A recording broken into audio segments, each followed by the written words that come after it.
Dear colleagues, I now give the floor to Ms. Taraem Taukaro, who will make a statement on behalf of affected communities. You have the floor.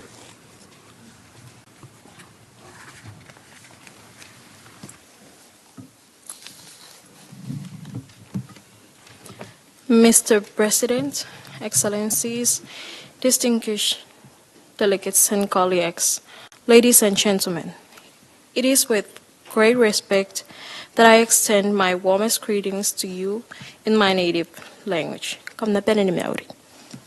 I am Taraem Taukaro, hailing from Christmas Island in the Republic of Kiribati.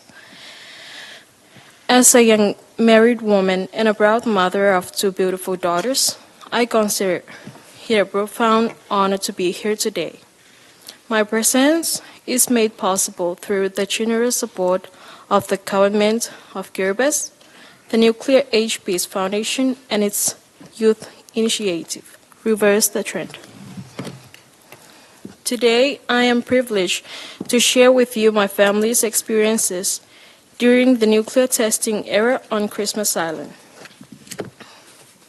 My maternal grandparents arrived on the island in the early 1950s as laborers for the copper plantation during the colonial period. My mother, Dewa Tokonau, was born on April 17, 1955, as the fourth child in her family. At the tender age of 2, she witnessed the United Kingdom's first hydrogen bomb test on November 8, 1957, and by the age of 7, she was present for the final hydrogen bomb test conducted by the United States in July 1962. Throughout my life, my mother has shared her experiences as well as those of her parents and older siblings regarding the British and American nuclear testing campaigns.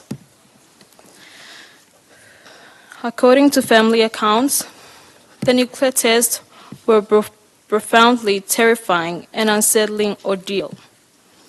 They were frequently instructed to leave their homes under cover of darkness, initially to the ship Narvik for the first field test, and subsequently to the old London tennis court. Despite attempting to protect themselves by covering their ears, they were unable to escape the deafening sounds of the explosions. Even when they shut their eyes tightly and shielded themselves with thick blankets, the blinding flashes of light still penetrated. The heat generated by the detonations, even from miles away, was felt against their skin. Each time a test was conducted, children could be heard crying in fear. The long-term consequences of these tests have continued to affect my family. My mother has suffered from bleeding gum since her childhood.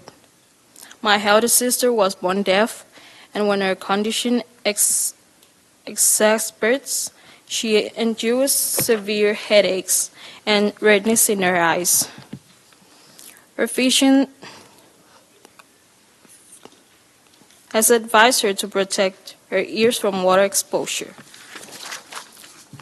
During my own elementary and high school years, I fainted on several occasions without any apparent cause.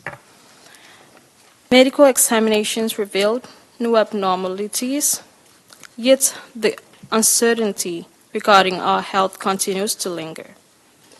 I earnestly advocate the comprehensive medical assessments for my family and myself.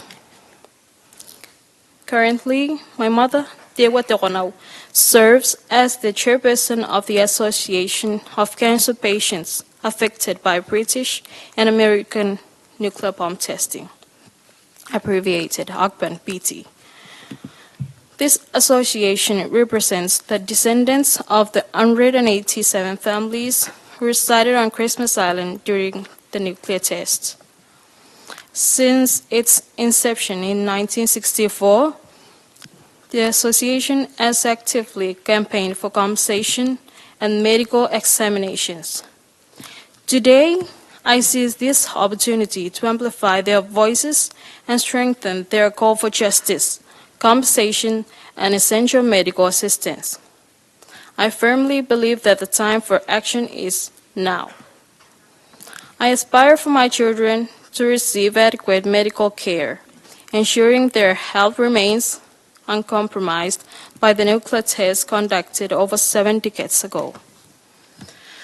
Moreover, I express my deep appreciation to the state parties of the Treaty on the Prohibition of Nuclear Weapons, particularly for Articles 6 and 7, which provide a glimmer of hope for justice and acknowledgement for those of us who have been impacted by the nuclear arms race during the Cold War. In conclusion, I extend to you my Kiribati traditional blessings of the Maori, good health, the Roi, peace, and the double prosperity. Thank you.